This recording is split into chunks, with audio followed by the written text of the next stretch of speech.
Ağlama Paris. Bunlar mutluluk gözyaşları. Haydar.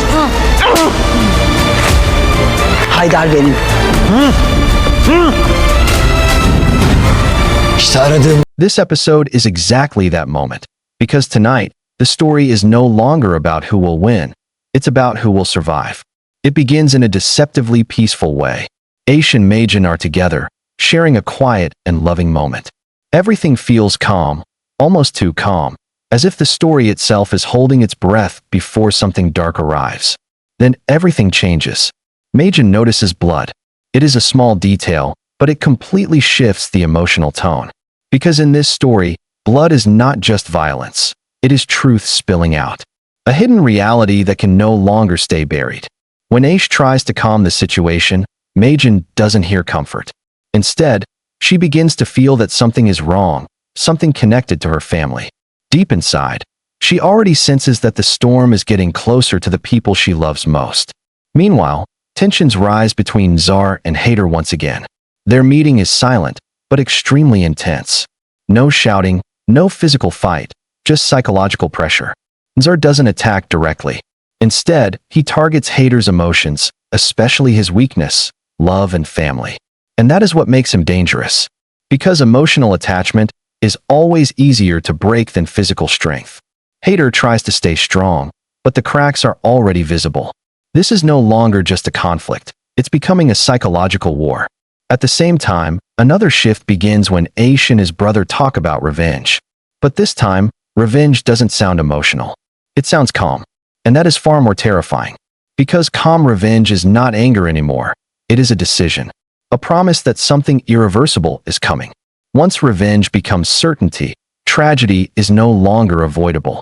Then comes a softer moment. A family interaction that feels emotional and almost peaceful. But in stories like this, peace never lasts long. It usually appears right before destruction. Night falls. The atmosphere in the mansion becomes heavy, suffocating, and tense. Shadows take over, and silence becomes more dangerous than noise. Then it happens. Hader appears, and in a shocking turn, he grabs Mercan and points a gun at her. Everything freezes. This is not just a shocking moment, it is symbolic. A father figure becomes the threat. Mercan doesn't see a stranger in front of her. She sees her father. And that realization breaks her emotionally, because the one person who represents safety is now the source of fear. At this point, every relationship begins to collapse. Ateş can no longer protect Mercan. Hader is losing control over everything. Mercan is losing her sense of safety and identity. And Zar? He doesn't need to act directly anymore. Because chaos is already working in his favor. He doesn't destroy things with force. He creates situations where people destroy themselves. That is what makes him the most dangerous character in the story. After this moment, everything changes. Trust breaks. Alliances shift. And Mercan is forced to face the truth she has been avoiding all along. The next episode will not build tension, it will release it. Because the trigger has already been pulled emotionally. Even if the bullet hasn't yet been fired physically. And when it finally is, the damage will go far beyond a single life. As the situation collapses, silence takes over the room. Nobody speaks, because at this point, words are no longer enough to fix what has already been broken. Mercan stands frozen, not just in fear, but in emotional shock. The person she trusted most has now become the reason her entire world feels unsafe. But deep inside, something else begins to awaken in her. Questions. Too many questions that can no longer be ignored. Meanwhile, outside this moment, the consequences of everything that has happened are already starting to spread. What began as a personal conflict is now turning into something much bigger, a chain reaction that no one can fully control anymore. Hader, on the other hand, is no longer acting with clarity. His decisions are now driven by emotion rather than logic. And in situations like this, emotional decisions always lead to irreversible damage. Zar understands this better than anyone. He doesn't rush. He doesn't panic. He simply watches everything unfold. Because in his mind, the real victory was never about direct confrontation. It was about creating a situation where his enemies destroy themselves. And slowly, that is exactly what is happening. Mercan begins to distance herself emotionally from everyone around her. The trust she once had is now replaced by doubt. Even the people trying to protect her no longer feel safe in her eyes. This is where the real tragedy begins, not in violence, but in the loss of trust. Because once trust is broken inside a family, no external enemy is needed to destroy it further. At the same time, Ateş is forced to make a difficult decision. He realizes that staying silent is no longer an option. The truth is now too heavy to hide, and sooner or later, it will come out in the most destructive way possible. Every character is now standing at a point of no return. One wrong move, and everything collapses completely. As tensions rise again, small details begin to matter more than ever.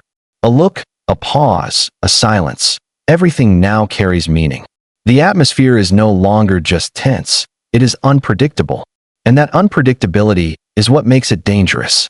Because nobody knows who will break first.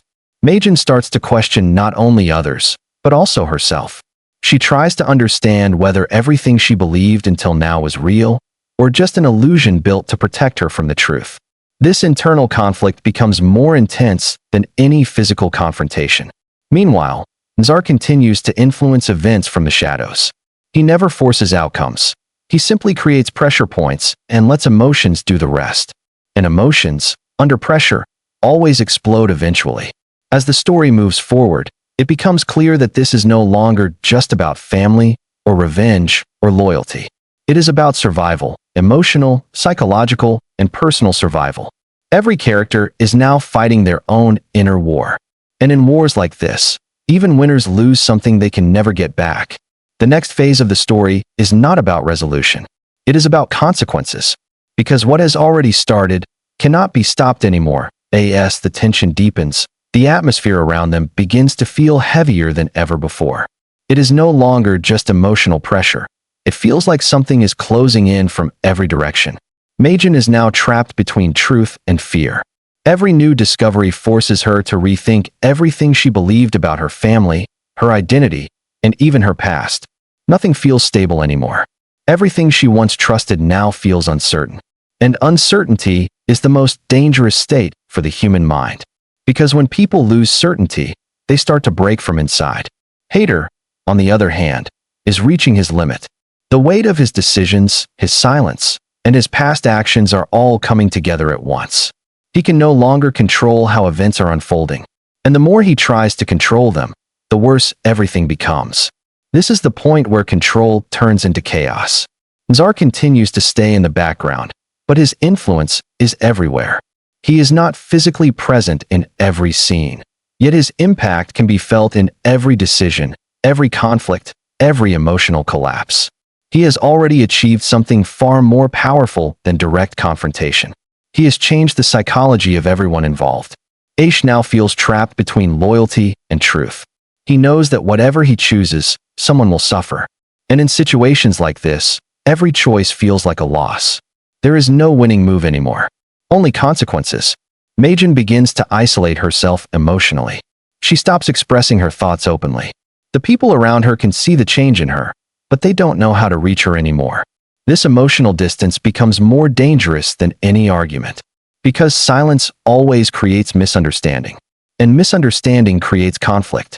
Meanwhile, the tension between Hader and Nazar silently evolves into something deeper. It is no longer just a personal clash. It has become a battle of ideology. One believes in control through force.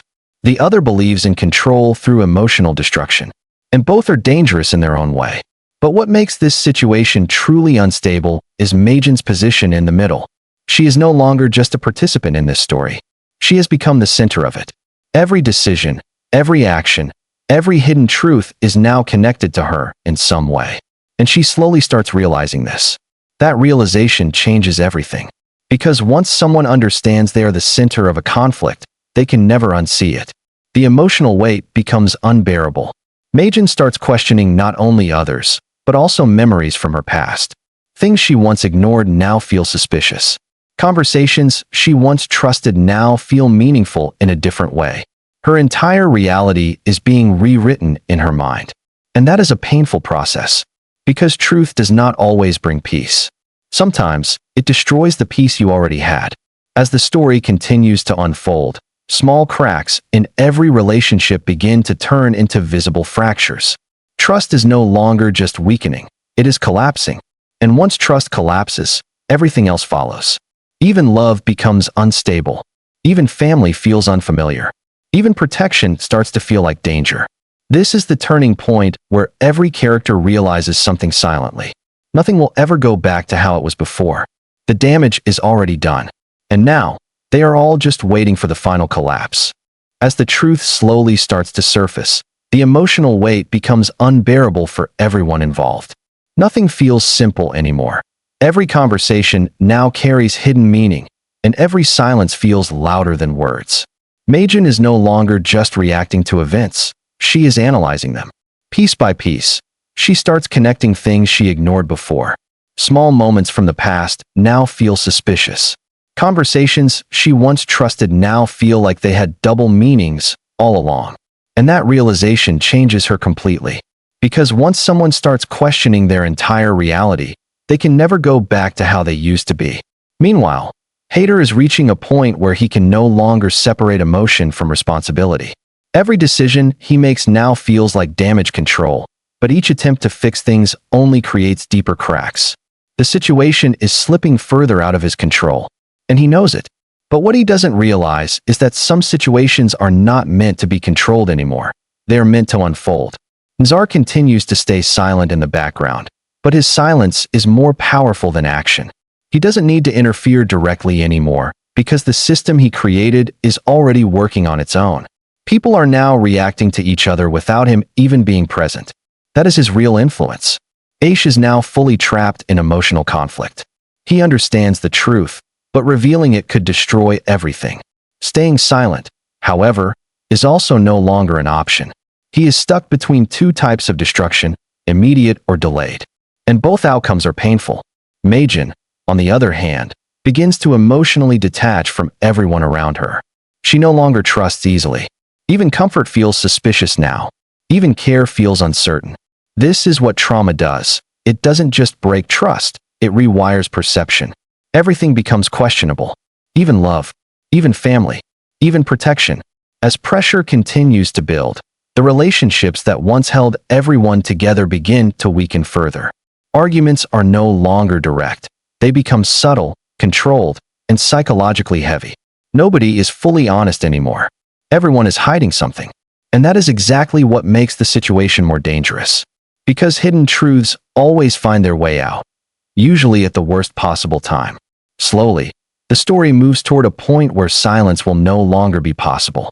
And when that moment arrives, every character will be forced to face the consequences of what they have done or what they failed to stop.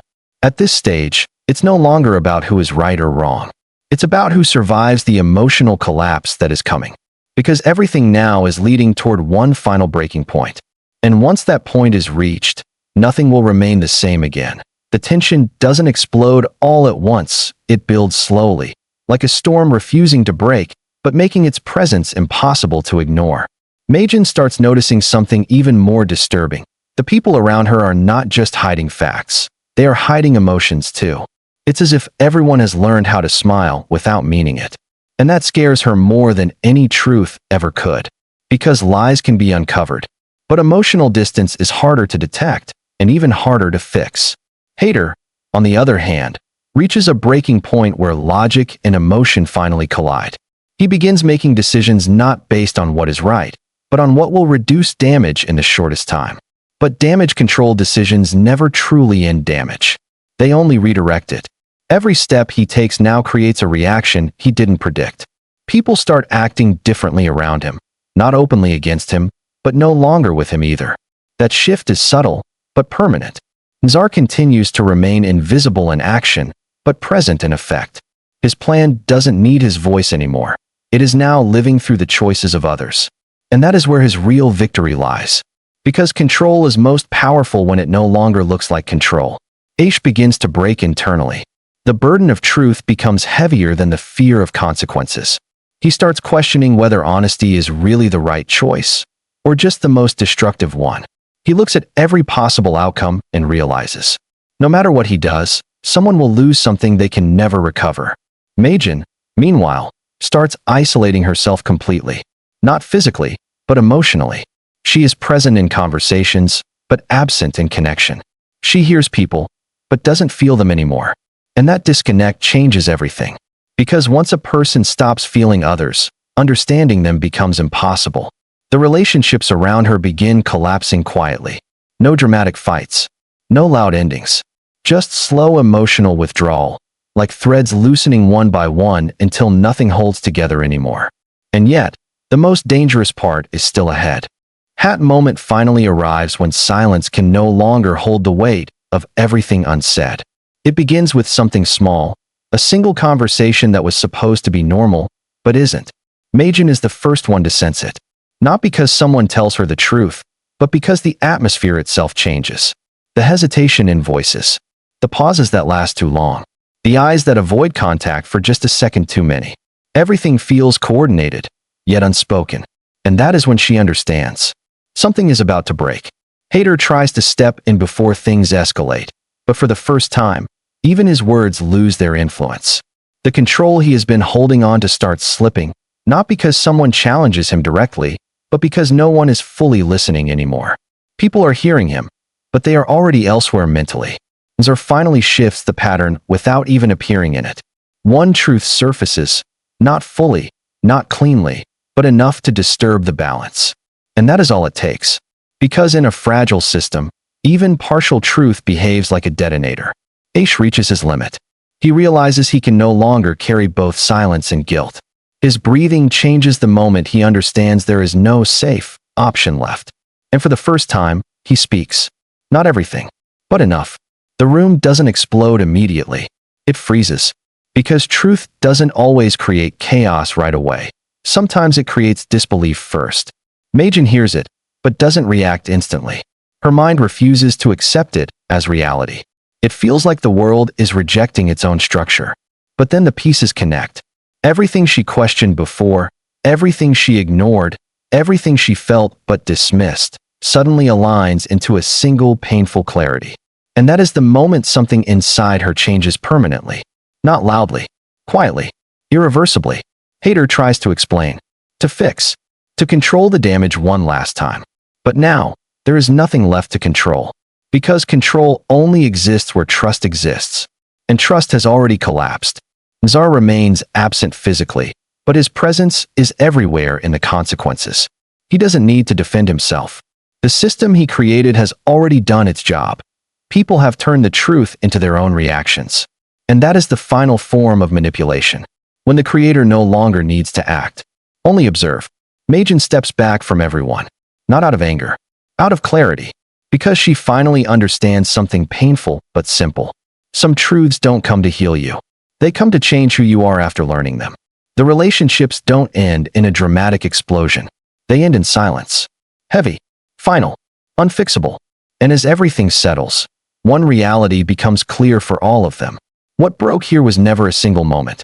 It was a chain of moments no one stopped in time. And now, there is no returning to what they were before. Only forward. Into whatever they have become now.